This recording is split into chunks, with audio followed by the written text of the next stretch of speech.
Xin chao, saludos desde South America, or greetings from South America.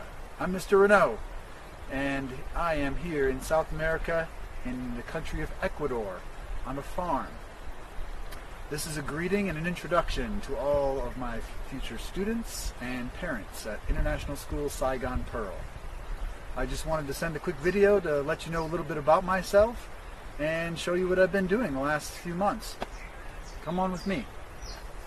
So, for the last 4 months I've been traveling through South America. Right now we're in the southern tip of Ecuador, outside of the village of Vilcabamba. I'm here on a biodynamic farm and learning about agriculture. This brings me to an important point I want all of you students to remember. Never stop learning. I always take that to heart, and what you'll hear me say often is, I am a teacher, but I'm also a student.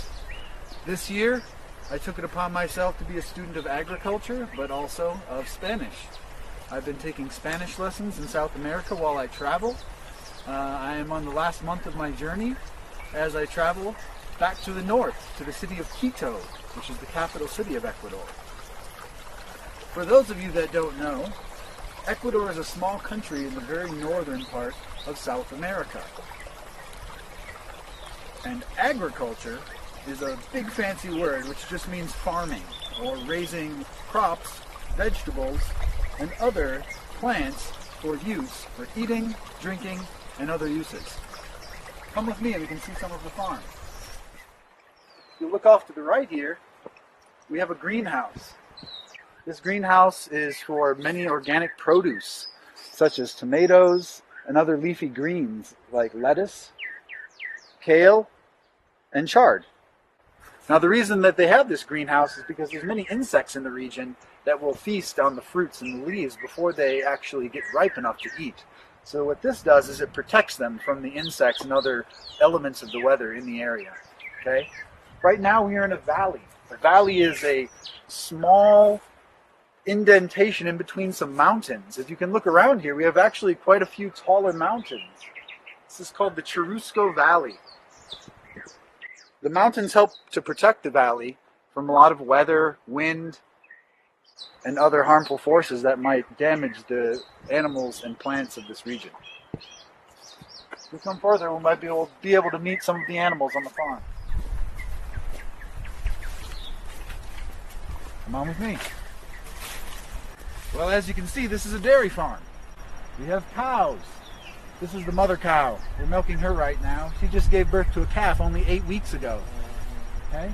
I think the baby's around here somewhere. There's also a few donkeys in the background, which you might see. Perhaps we'll go a little bit closer. As we watch the cow graze, I'll talk a little bit more about myself. So I've been teaching mostly 3rd grade in Seattle, Washington, United States for many years now.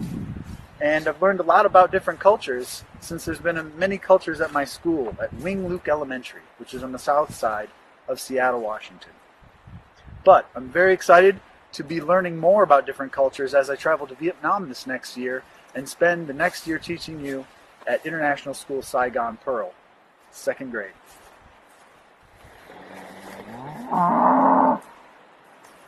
Alright, students and families, before I leave you, I want to leave you with one more last important message. Don't forget to keep learning over the summer. Keep reading, keep asking questions about the world to your parents and those around you that you trust, and I hope to see you next year, where not only can I teach you something, but I'll learn something from you as well. Adios.